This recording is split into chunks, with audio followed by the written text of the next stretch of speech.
সকাল ৭টায় উঠেছিলাম কারণ সৈকতের অফিস ছিল আর বাইরে বীভৎস ঠান্ডা ছিল আর তখনও রোদ ওঠেনি।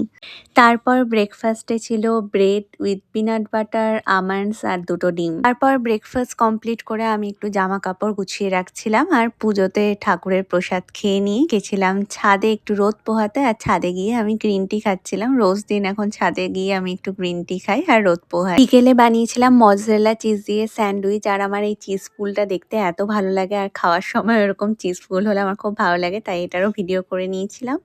আর তারপরে একটু রেডি হয়ে বেরোচ্ছিলাম কারণ বিকেলে একটু চা খেতে বেরোই, তো রোজকার মতো সেদিনও রেডি হয়ে নিচ্ছিলাম। আমরা এই চায়ের দোকানটাতেই চা খেতে যাই রোজ, কারণ কি চা খুবই ভালো বানায় আর চায়ের উপরে একটু কফি ছিটিয়ে দেয় বলে চাটা খেতে আরও বেশি ভালো লাগে। আর তারপরে গেছিলাম দিয়া দিদির বাড়িতে, সেখানে চায়ের এত সুন্দর একটা প্লেট সাজিয়ে দিয়েছিল। বাড়িতে এসে দেখি একটা পার্সেল এসেছিল আর সেই পার্সেলটা ছিল এই প্লেটগুলোর। আমাদের মাইক্রোওয়েভে দেওয়ার প্লেটগুলো নষ্ট হয়ে গেছিলো, তাই সেগুলোই অর্ডার করেছিলাম মিশো থেকে। আর প্লেটগুলো কিন্তু খুব ভালো এসেছে। তো এইভাবেই কাটালাম আজকের দিনটা। চলো আজকের মতো টাটা।